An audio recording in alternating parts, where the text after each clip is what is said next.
Salam Kamir, kekaguman ilahi mengarah pada iman dan rahmat. Saudara-saudari yang terkasih, saya mempunyai penanda, tanda untuk darah saya.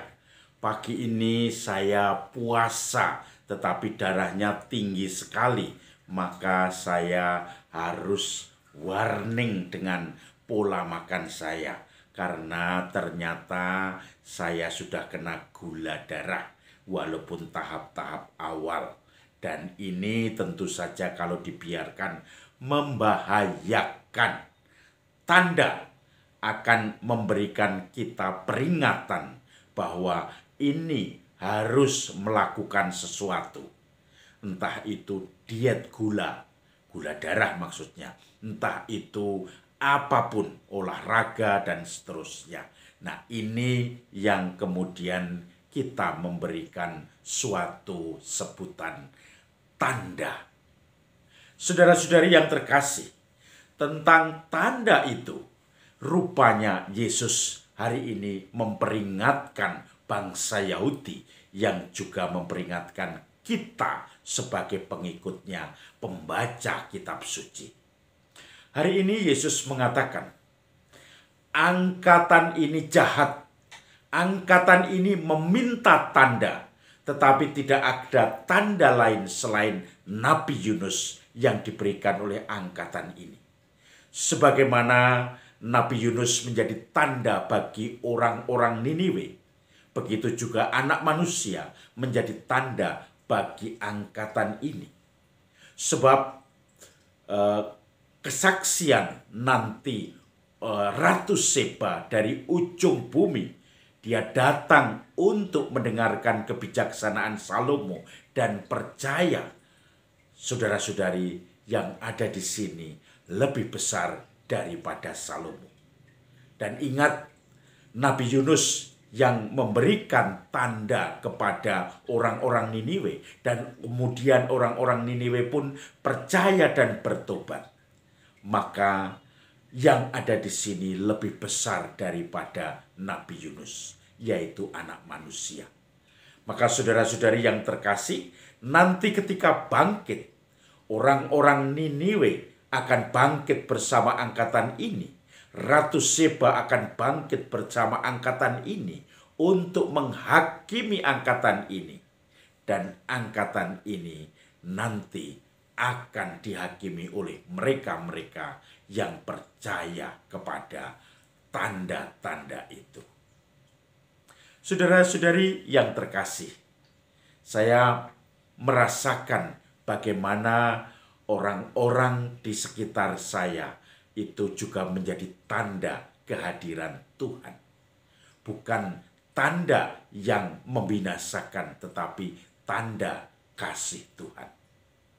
Saya teringat ketika waktu saya kecil SD, waktu itu ada Natalan bersama. Saya sekolah di SD Kanisius Patokan. Sekarang SD-nya sudah tutup, dilikuidasi.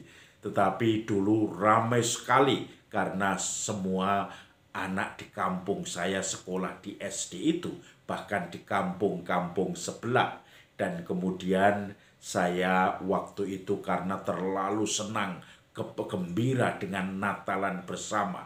Di situ ada tempat semacam keser atau gerobak untuk mengangkat kursi-kursi sewaan, karena di situ ada perayaan Natal. Ya, dasar logika anak kecil. Maka kemudian kami langsung naik ke keser yang bannya hanya 2 di tengah, sehingga bisa maju mundur. Maka yang lumayan tingginya 1 meter lebih. Maka kami dengan anak-anak itu langsung mainan keser atau gerobak itu. Lari di sini, naik ke sini. Lari di ujung yang lain, naik yang di ujung lain. Lari. Karena keasikan, tanpa sadar saya jatuh. Dan karena larinya sudah melebihi dataran dari gerobak itu. Dan begitu jatuh, tangan saya duluan.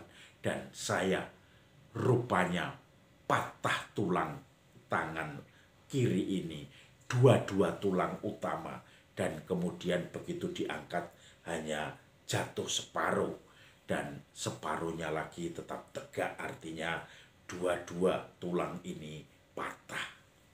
Saudara-saudari yang terkasih, saya merasakan bagaimana sakitnya pada waktu itu.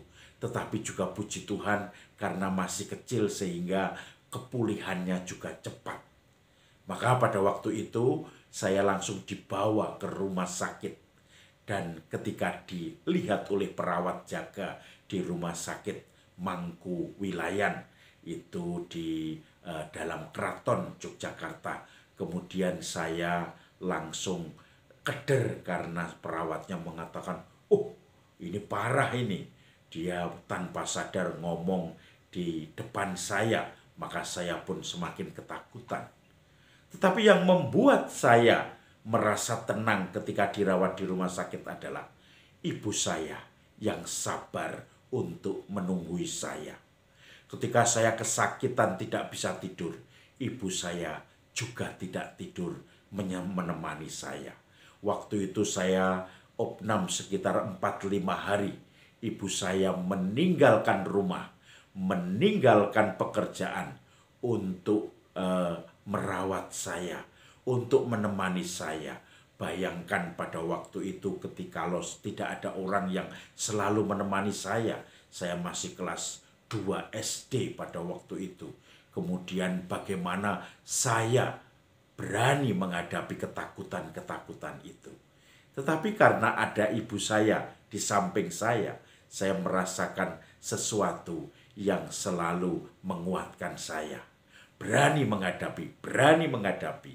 Maka saya baru heran ketika saya tahu bahwa bapak saya, kakak-kakak saya kebingungan mau makan apa karena biasa yang masak adalah ibu.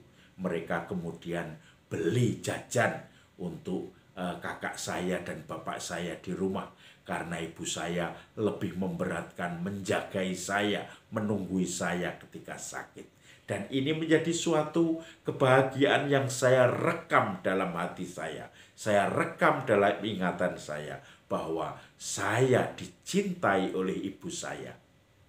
Dan ketika nantinya saya harus merenungkan cinta Tuhan, itu lebih terbantu, lebih mudah karena saya pernah merasakan cinta orang tua, cinta ibu saya itu. Sehingga cinta Tuhan pun ketika harus saya renungi, itu sungguh-sungguh saya dalami. Ketika dalam kondisi apapun, ibu saya selalu menyertai saya. Itu tanda yang selalu saya ingat. Tanda di mana Tuhan mencintai saya lewat ibu saya, lewat keluarga saya yang mau berkorban untuk saya. Dan pada waktu itu saya merasakan tanda ini menguatkan.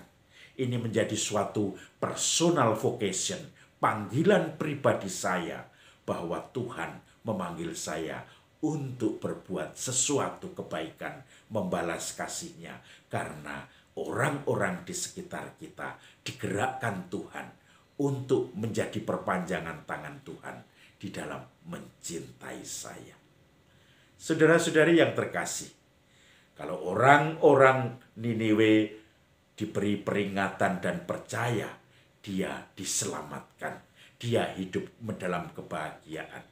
Kalau orang-orang dari angkatan ini tidak percaya juga pada tanda-tanda, maka dia tidak mendapatkan kegembiraan, keselamatan, tetapi hanya semakin tertindas, merasa hukum yang selalu membelit, bukan yang membebaskan dan mencintai. Mari kita gali tanda-tanda Tuhan yang diberikannya lewat orang-orang di sekitar kita, lewat peristiwa kita yang mengajak kita untuk semakin dekat dengan Tuhan. Salam Kamir, kekaguman ilahi mengarah pada iman dan rahmat.